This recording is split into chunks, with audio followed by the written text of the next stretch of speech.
Hello दोस्तों। अगर आप ग्लोबल जियोपॉलिटिकल न्यूज़ में इंटरेस्टेड हैं तो आप भी हमारे जैसे ही पिछले कुछ दिनों से न्यूज़ चैनल्स, ट्विटर और दूसरे साइट्स को काफ़ी बार चेक कर रहे होंगे और ये समझने की कोशिश कर रहे होंगे कि मिडिल ईस्ट में एग्जैक्टली चल क्या रहा है। हमें इस बात का कोई एग्जैक्ट आइडिया नहीं है कि ऐसे इवेंट्स कैसे काम करते हैं और इनका इम्पैक्ट हम तक इंडिया में कैसे पहुंच सकता है। हमें ये भी नहीं पता कि हमें क्या एक्सपेक्ट करना चाहिए। इन सबके बहुत सारे बड़े और छोटे पॉसिबिलिटीज़ हो सकते हैं और इन सारी पॉसिबिलिटीज़ को समझना ज़रूरी है। जैसे मिडिल ईस्ट को एक एविएशन हब जैसे देखे तो वहाँ क्या हो रहा है। क्या इंडिया और वेस्ट के ट्रेड रूट्स वापस चोक हो सकते हैं? क्या हमारे मिडिल ईस्ट जाने वाले एक्सपोर्ट्स पे कोई इम्पैक्ट पड़ सकता है? ऐसे इवेंट का हमारे फॉरेन एक्सचेंज रिजर्व्स पे कैसे इम्पैक्ट पड़ सकता है? ऐसे और भी बहुत सारे सवाल हैं जिनके जवाबों के बारे में हमें सोचना चाहिए। सबसे ऑब्वियस सवाल ये है कि क्या ऑयल अब अचानक महंगा हो सकता है? ये इसके प्राइस चार्ट में ऑलरेडी दिख रहा है, लेकिन प्राइसेस में बहुत ज़्यादा डिटेल नहीं होता। ये एक नंबर के थ्रू ये दिखाते हैं कि मार्केट्स ग्लोबल ऑयल सप्लाई के रिस्क के बारे में क्या सोचते हैं। ये एक बहुत फ्लैट पिक्चर दिखाता है जो रियलिटी में बहुत अलग दिखता है, जहाँ individual oil fields, ports, ships और बहुत सारे पॉइंट्स एक बढ़ते वॉर से थ्रेट फेस करते हैं। आज के इस वीडियो में हम मिडिल ईस्ट में चल रहे टेंशंस और इसका ऑयल पे इम्पैक्ट देखेंगे। सबसे पहले हम इस वॉर का जियोग्राफिकल इम्पैक्ट देखेंगे। इसके बाद हम इस रीजन के ऑयल प्रोड्यूसर्स के बारे में समझेंगे। फिर हम ये समझेंगे कि ये ऑयल दूसरे देशों तक कैसे पहुंचता है। एंड में हम ऑयल के ट्रांसपोर्ट के अलग अलग चोक पॉइंट्स के बारे में भी समझेंगे। इस वॉर में बहुत तेजी से चेंजेस हो रहे हैं। जब तक ये वीडियो पब्लिश होगा, हो सकता है सिचुएशन और बिगड़ चुकी हो या कोई सीज फायर भी हो सकता है। हम जिन इंफ्रास्ट्रक्चर्स को मेंशन करेंगे शायद वो हो ही नहीं। इसमें और कंट्रीज भी इन्वॉल्व हो सकते हैं, तो ऐसा हो सकता है कि हमसे कुछ रीसेंट डेवलपमेंट्स छूट जाएं। मैं हूं आपका होस्ट देव, आप देख रहे हैं मार्केट्स बाय ज़ीरोधा हिंदी। चलिए शुरू करते हैं।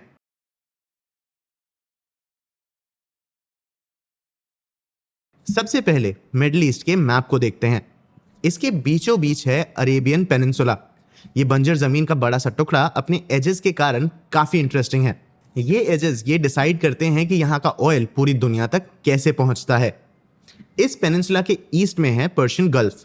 ये एक लंबा और पतला चैनल है जो एक एंड पे ऑलमोस्ट बंद हो जाता है, लेकिन वहीं ये स्ट्रेट ऑफ हॉर्मुज के थ्रू अरेबियन सी से जुड़ जाता है। इस चैनल के दूसरे साइड में ईरान है। वेस्ट में इस पेनिनसुला और अफ्रीका के बीच रेड सी का कॉरिडोर और भी लंबा है। इसका सदर्न टिप एक पतले ओपनिंग में जाता है और फिर बाब एल मंदेब स्ट्रेट के थ्रू इंडियन ओशन से जुड़ जाता है। आज के इस वीडियो में हम इन दोनों एरियाज के बारे में बार बार डिस्कस करेंगे। इस एरिया में दुनिया के प्रूवन ऑयल रिजर्व्स का लगभग आधा है, लेकिन ये पूरे मिडिल ईस्ट में फैले नहीं हैं। इनफैक्ट ये सब पर्शियन गल्फ के पास एक पतले स्ट्रिप में कॉन्सेंट्रेटेड है। ये वो ईस्टर्न चैनल है जिसके बारे में हमने अभी बात की। ये या तो ईरान में है, नहीं तो इसके ऑपोजिट सी कोस्ट पे है, और ये रीजन ही अभी कॉन्फ्लिक्ट के बीचों बीच है। सऊदी अरेबिया इस रीजन का सबसे बड़ा ऑयल प्रोड्यूसर और गल्फ ऑयल सिस्टम का एक इंपॉर्टेंट हिस्सा है। इसके डेजर्ट के नीचे 250 बिलियन बैरल से ज़्यादा ऑयल है और ये रोज़ 9 to 10 मिलियन बैरल्स प्रोड्यूस करता है।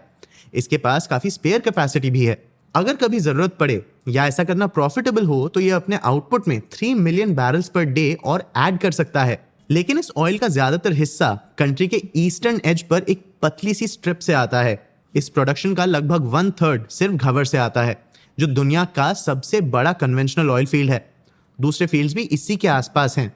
ये सब ईरान से 300 किलोमीटर के अंदर हैं, मतलब ये उसके मिसाइल्स की रेंज में आते हैं। इनमें से बहुत सारा ऑयल अकबाइक प्रोसेसिंग फैसिलिटी नाम के एक ही नोड पर फनल होता है।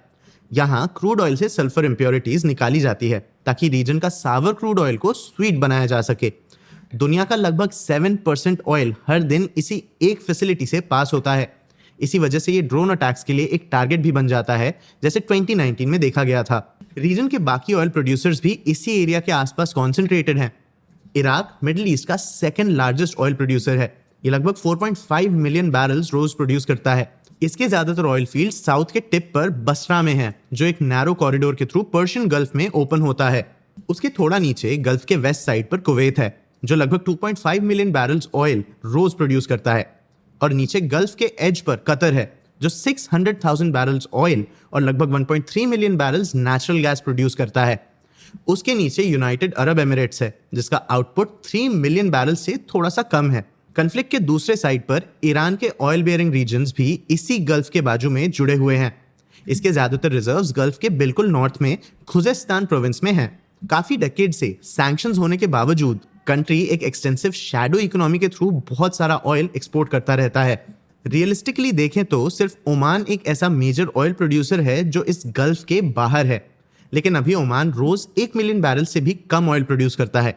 इसीलिए अपने पीयर्स के कंपैरिजन में ये एक माइनर प्लेयर है।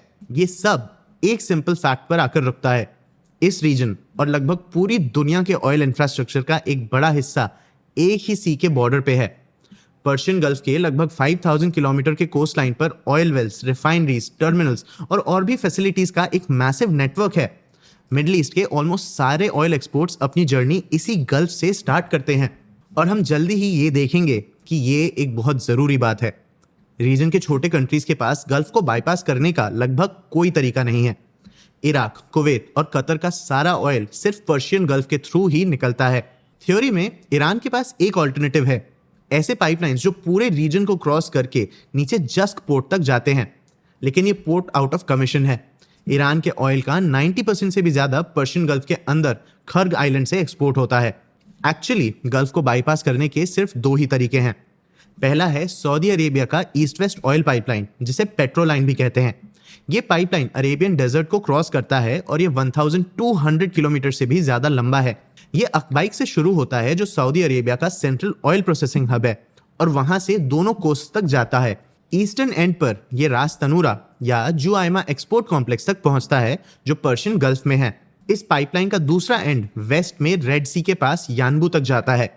अच्छे दिन पर ये pipes 5 million barrels oil carry कर सकते हैं, लेकिन हूथी अटैक्स की वजह से रेड सी अनसेफ हो गया है और लाइन अभी 80 to 90% कैपेसिटी पर चल रही है। मतलब अगर गल्फ का ऑप्शन ना रहे तो ये pipeline maximum 1 million barrels per day ही कैरी कर पाएगा। यूएई के पास भी अपना Abu Dhabi crude oil pipeline है। ये ऑयल को ऑनशोर फील्ड से ले जाकर पर्शियन गल्फ के एंड के जस्ट नीचे फुजायरा तक पहुंचाता है, लेकिन ये पाइपलाइन भी लगभग 70% कैपेसिटी पर ही चल रहा है। मतलब इमरजेंसी में ये सिर्फ 500,000 बैरल्स का एक्स्ट्रा कैपेसिटी दे सकता है। जब लोग कहते हैं कि मिडिल ईस्ट में वॉर ऑयल मार्केट्स को हर्ट कर सकता है, तो उसका एक्चुअल मतलब ये है कि रीजन में कुछ ऐसे चोक पॉइंट्स हैं जो दुनिया के ऑयल सप्लाई के लिए बहुत ज़रूरी हैं और फिलहाल लगभग सभी चोक पॉइंट्स प्रेशर में हैं। इनमें से सबसे important choke point Persian gulf के एज पर है, जहां अरेबियन पेनिनसुला एक हॉर्न की तरह ईरान की तरफ निकलता है। यहाँ स्ट्रेट ऑफ हॉर्मुज है। इस जगह पर वाटरवे अचानक नैरो हो जाता है। इसकी विड्थ कुछ जगह पर 200 किलोमीटर से ज़्यादा होती है, लेकिन यहाँ आकर सिर्फ 33 किलोमीटर रह जाते हैं। पर्शियन गल्फ का सारा ऑयल मतलब 20 मिलियन बैरल्स पर डे से ज़्यादा या रफली दुनिया के टोटल सप्लाई का 20% और सीज के थ्रू ट्रांसपोर्ट होने वाले ऑयल का 1/4 इसी एक चोक पॉइंट से गुजरता है। ये साल भर में $500 बिलियन से ज़्यादा के एनर्जी प्रोडक्ट्स का फ्लो है। अगर ये रूट कट हो जाए तो दुनिया के ऑयल ट्रेड का बैकबोन टूट सकता है। यहाँ ईरान की पोजीशन बहुत स्ट्रांग है। उसने naval mines, anti ship missiles, fast attack boats, drones और कई और सिस्टम्स डिप्लॉय किए हैं। अगर कभी वो चाहे तो वो कुछ ही घंटों में इस स्ट्रेट को चोक कर सकता है, लेकिन ईरान को इस पॉइंट को ब्लॉक करने की जरूरत ही नहीं है। अगर वो बस एक क्रेडिबल थ्रेट क्रिएट कर दे कि वो ऐसा कर सकता है, तो इस रूट से कमर्शियल शिपिंग का लॉजिक ही खत्म हो जाता है। जब हम ये वीडियो रिकॉर्ड कर रहे हैं तब लगता है यही प्रोसेस ऑलरेडी शुरू हो चुका है। पिछले 2 दिनों में 3 कमर्शियल शिप्स पर अटैक हुआ है। उसके बाद कई कमर्शियल ऑपरेटर्स ने स्ट्रेट से अपने ऑपरेशन सस्पेंड कर दिए हैं। 150 से ज्यादा टैंकर्स अभी यहाँ फंसे हुए हैं। इसी बीच इंश्योरर्स ने भी इस रूट पर चलने वाले शिप्स को वॉर इंश्योरेंस देना ऑलमोस्ट रिफ्यूज कर दिया है।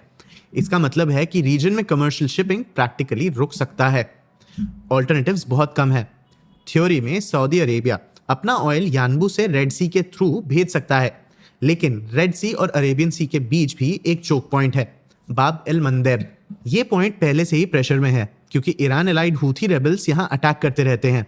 इस सिचुएशन में यूएई का फुजायरा पाइपलाइन बचा रहता है जिसका कैपेसिटी लिमिटेड है। इसके अलावा भी और भी प्रेशर पॉइंट्स हैं, भले ही वो इतने डायरेक्ट ना हो। रीजन का ऑलमोस्ट सारा ऑयल प्रोडक्शन और इंफ्रास्ट्रक्चर दोनों साइड्स के मिसाइल की रेंज में है। ये सब रिस्क में है। कुछ जगह पर ये रिस्क और ज्यादा कॉन्सेंट्रेट हो जाता है। कई बार मल्टीपल ऑयल फील्ड्स का आउटपुट एक ही रिफाइनरी में आकर प्रोसेस होता है जो रोज लाखों बैरल्स ऑयल हैंडल करता है। अगर किसी अटैक से वो रिफाइनरी बंद हो जाए तो पूरा सप्लाई चेन रुक जाता है। चाहे वेल्स में कितना भी ऑयल क्यों ना हो। रिसेंटली ईरानियन ड्रोन्स ने सऊदी अरेबिया के सबसे बड़े ऑयल रिफाइनरी रास तनूरा पर अटैक किया। ये सिटी किंगडम का सबसे बड़ा ऑयल टर्मिनल भी होस्ट करता है। रिफाइनरी अब बंद हो चुका है। सप्लाई चेन के हर स्टेप पर ऐसे ही रिस्क्स हैं। जैसे सऊदी फैसिलिटी अकबाइक की बात करें तो ये रोज 7 मिलियन बैरल्स क्रूड ऑयल को स्वीटन करता है। ये शायद दुनिया के ऑयल इंफ्रास्ट्रक्चर का सबसे क्रिटिकल पॉइंट हो सकता है। अगर ये फैसिलिटी डैमेज हो जाए तो दुनिया की ऑयल कैपेसिटी महीनों के लिए कुछ परसेंटेज पॉइंट से कम हो सकती है। ये सब इंडिया के लिए भी एक चैलेंज क्रिएट कर सकता है। हम अपने ऑयल का मेजॉरिटी इंपोर्ट करते हैं और हम फिलहाल दूसरे ऑल्टरनेटिव्स ढूंढने की कोशिश कर रहे हैं। हमने कुछ समय पहले ही रशियन ऑयल से पिवट किया था, लेकिन शायद अब हमें वापस इसे ही चूज करना पड़ेगा। आपको क्या लगता है, क्या इस वॉर के कंडीशंस के साथ साथ ऑयल मार्केट्स और भी बिगड़ेंगे, या कोई सीज फायर या कॉम्प्रोमाइज के लिए अभी भी कोई जगह बची हुई है? इंडिया इस सिचुएशन से कैसे डील कर सकता है? अपने व्यूज हमें कमेंट सेक्शन में जरूर बताना। आगे आप कौन से टॉपिक्स पे वीडियोस देखना चाहते हो ये भी हमें कमेंट सेक्शन में जरूर बताना। अगर ये वीडियो आपको इन्फॉर्मेटिव लगा तो इसे लाइक और शेयर जरूर करना। ऐसे ही और वीडियोस के लिए चैनल को सब्सक्राइब भी कर लेना। आज के लिए इतना ही, मिलते हैं अगले वीडियो में।